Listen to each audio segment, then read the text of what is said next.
Hey YouTube, it's me again, finally coming to you after a very long, very trying, very active week.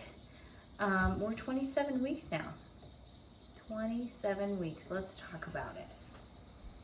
Let's talk about it. Look at that. Is she pregnant? She looks like she could be kind of pregnant. Is she pregnant? Yes. Yes, she is. She's biggin. 27 weeks. I think I've definitely popped. Don't judge me, the dress is a little big. I've got to do some stitching and anyway, whatever. But yeah, so this week has been really crazy with a lot of different things, a lot of different appointments, a lot of different stuff. But let's just talk about 27 weeks and where we're at. First of all, this was my last week to work, and it's at this point, since I have the ability right now to not work, work at all or full-time or whatever, this is a great time to stop. I'm actually really relieved that I decided to give them notice for mid-May rather than the end of May, which I was originally going to do, because it was just time. It was just time, and I'm looking forward to not having maybe to be on my feet quite as much. And I say that, I have got so much to do around here. So much to do. But hopefully I can just take it at whatever pace, that I can. Take it as it comes, take breaks, and then not have to juggle. I have heartburn right now, by the way. Not have to juggle the work schedule in that. I can finish my daughter's year out with homeschooling. I could be working on the house projects and stuff like that I have. So let's talk about that a second. House projects. There's a million of them. I'm not going to sit here and tell you all of them, but I have multiple projects in the works on top of going through things and trying to organize things and get things to a good place. But they got all our windows in. They got them trimmed, which means that the house is dusty. I need to deep clean this whole house too. And I need to stain all of the trim.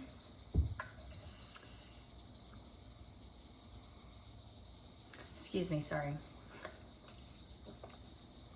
Anyway, so that needs to be happening very soon.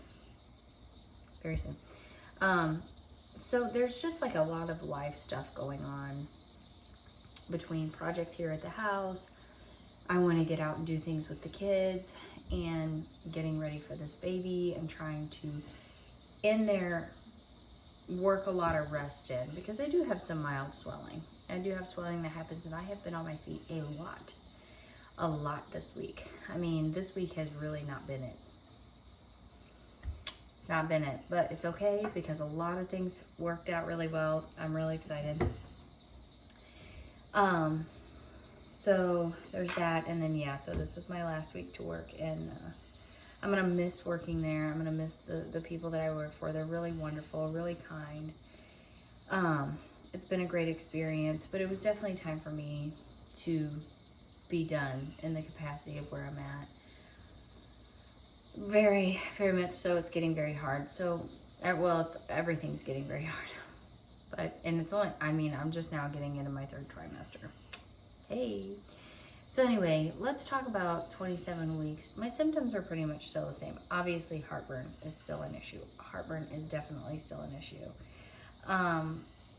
Don't mind all this stuff over here. I was just thinking tonight I've done a couple things tonight, and I've got to fold some towels, but I thought maybe I'll just put some nails on and just hopefully it won't take me real long to do, and I'm going to go to bed early and rest and try to rest myself up from this week that we have just lived, and then I'll get on all that other stuff later. So Anyway, symptom-wise, I'm pretty much the same. It's, you know, second trimester, usually there's not a lot of curveballs. Like once you get settled into your second trimester, you're usually looking at what you're looking at.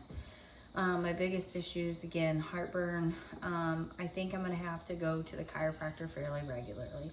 I just think that it would be the best for me. I think it would be the best for the baby. I think I'm going to have some issues with my left hip. I don't know if I've done a video since my last chiropractor visit. I've talked about like these issues with my hips and my back. And just to be perfectly clear, when I say the trouble I'm having with my hips, I'm talking back here, like in the butt cheek area, but like way in there. Not here. I'm not talking about here. I'm talking about back here. Okay, so let's go over that because, you know, with my last daughter, I know I had a ton of sciatica. I know I struggled. I had problems. I was not under the care of a chiropractor at the time.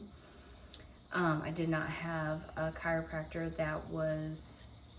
that could do prenatal, whatever, that I trusted.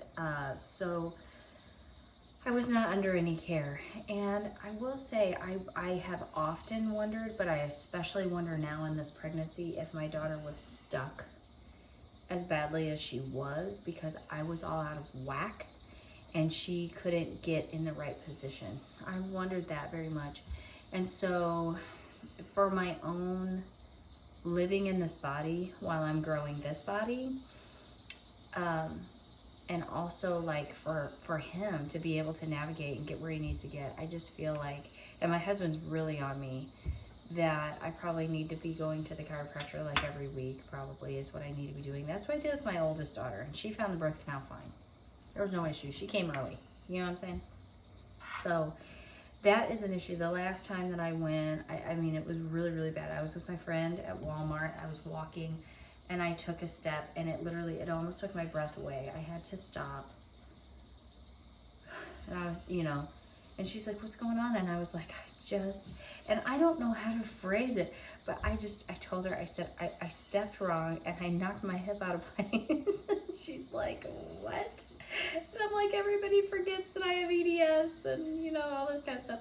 But anyway, so I went to the chiropractor, I got adjusted, and she said that my sacrum was out. I looked it up, you know, and stuff, because I don't, and honestly, I hope I'm saying the right word. I'm pretty sure it was the sacrum. But anyway, it's down here where like your spine and your coccyx and your hip stuff, everything kind of comes together.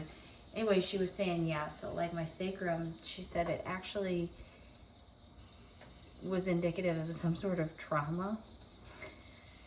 And it was like jarred or jammed. I was like, girl, I was walking in Walmart. But I had previously, I had the same issue and she adjusted it.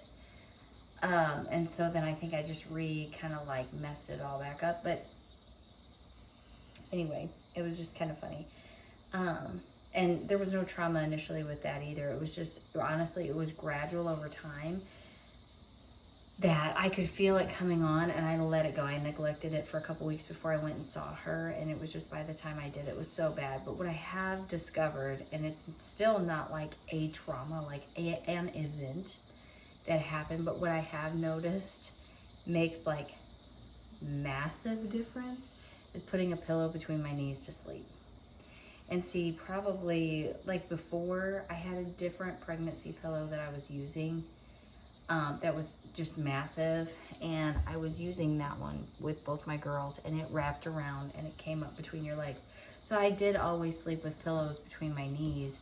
This time I have a different style pregnancy pillow. It's just mostly right here instead of everywhere. I've been having a lot of problems with my shoulders and like stuff like that, and I thought, I don't want to mess with all that. I'll just do this.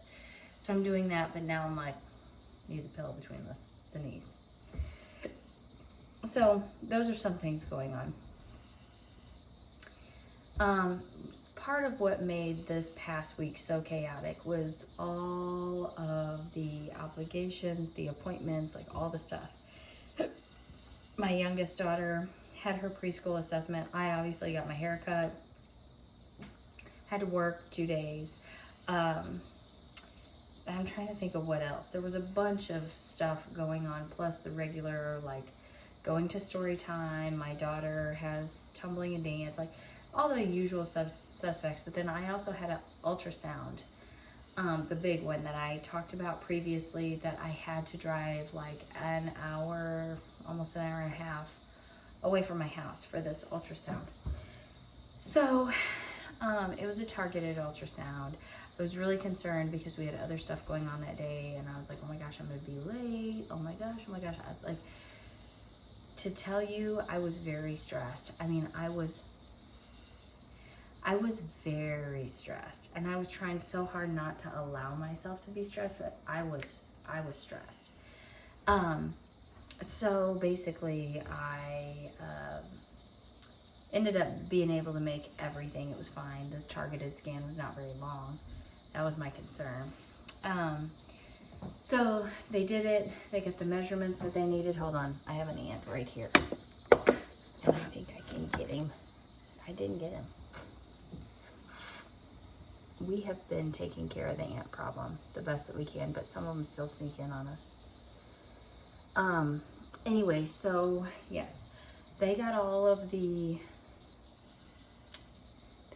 images that they needed, and they evaluated it. They said everything, was fine and everything. And the doctor that came to see me after my scan even alluded, or I keep calling it a scan, ultrasound, you get it, the doctor basically even alluded to the images that were gotten before were even fine. So after insurance, these extra ultrasounds are costing me $110. And obviously, when I say me, I mean my husband. And it's just a little frustrating overall because, of course, I want to make sure everything's fine. They're like, we need it because just, from 20 weeks, we haven't been able to really determine like this and this and this measurement, whatever it was. If there was a couple in the heart, there was a bladder one, and whatever. And it's like, okay, so I'm doing it. But it's weird because even whenever I got the initial scans, right? So when I got the anatomy scan, she went to like these great pains to get all these images. And she's like, I think I got everything. Okay, great. Then it's like, no, didn't get everything. Got to go back at 24 weeks. Okay, go back at 24 weeks for this extra scan. That's when the billing comes in. And she went to great pains and measured multiple times those extra, things that weren't supposedly covered before. And then it still came back. And the stenographer that was doing this last one in the city, she said, no, this woman reads these things from like hours and hours away. And she doesn't like trust us or whatever, whatever it was. And she goes, this doctor, she goes, I already knew when I read this report. She's like, I already knew what doctor had read your images. Because she's like, this doctor does this all the time to people. And, it's just an extra unnecessary thing. It's extra money. It's extra, like time. It's time out of your way. Because she's like, clearly you guys are not even from here, And I even told her, I was like, well, no, right. Like, the hospital that I go to is a pretty good distance away from you guys, and I'm even further than that. And she's like, yeah, exactly. And she's like, this happens all the time with this specialist that reads these things. And, she's all the time saying the images were not good enough when they were. And so it's frustrating, and I'm not going to rat that girl out and get her in trouble and say blah, blah, blah, and like rebuttal the bill. But then the next morning, I get this thing that says that my insurance rejected like the scan that I had at 24 weeks. And so anyway, I've dealt with billing over that, and that's fine. They're rebilling it. And so hopefully they're not going to kick it back or anything this time. So I haven't heard anything from my doctor because I went over whatever with that doctor that was there, and he was like, there's no need for you to come back.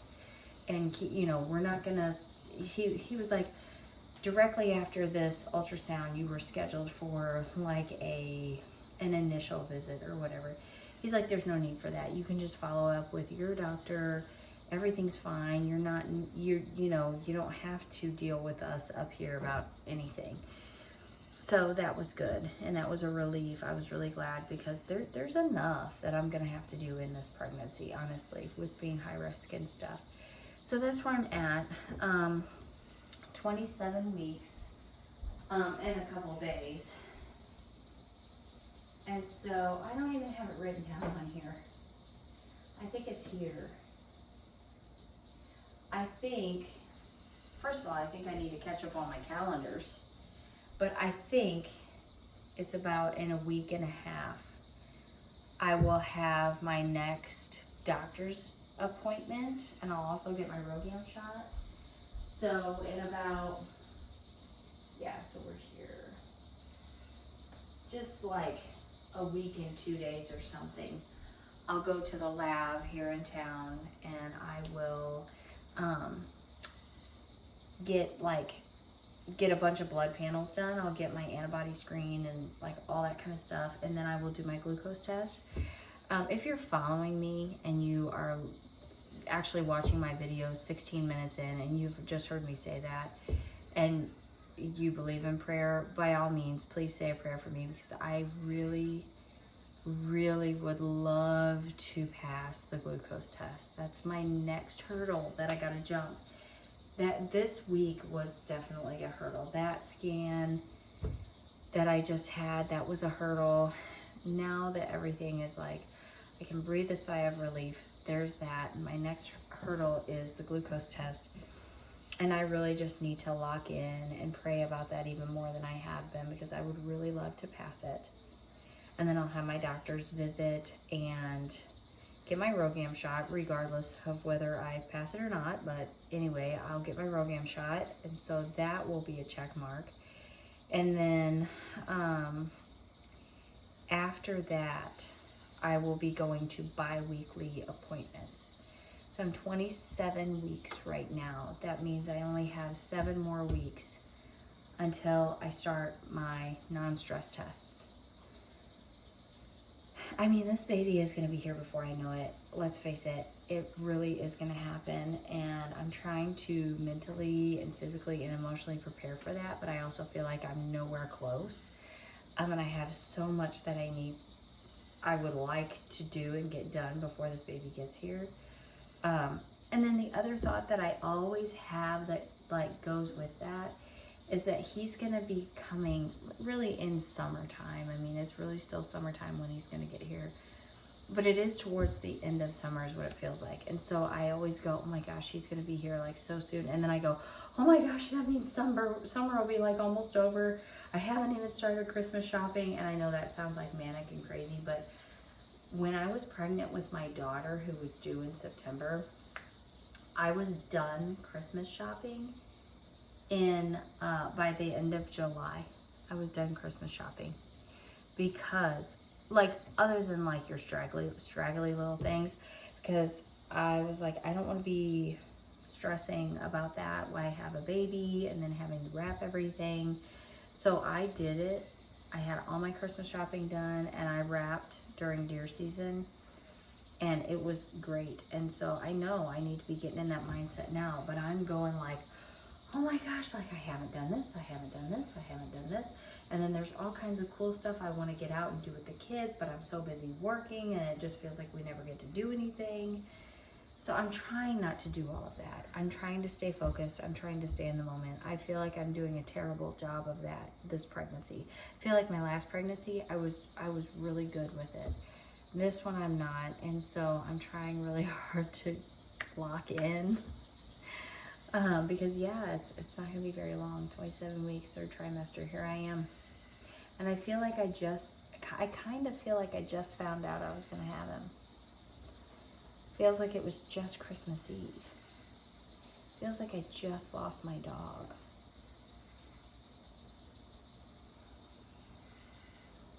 The time is flying, you guys, but I guess that's what happens when you're busy You're living life, you're busy, you're trying to take care of stuff, you're trying to keep up with your kids, you're trying to get them socialized, you're trying to get them homeschooled, you're trying to, you know, I guess that's what happens. I don't know, it's a lot.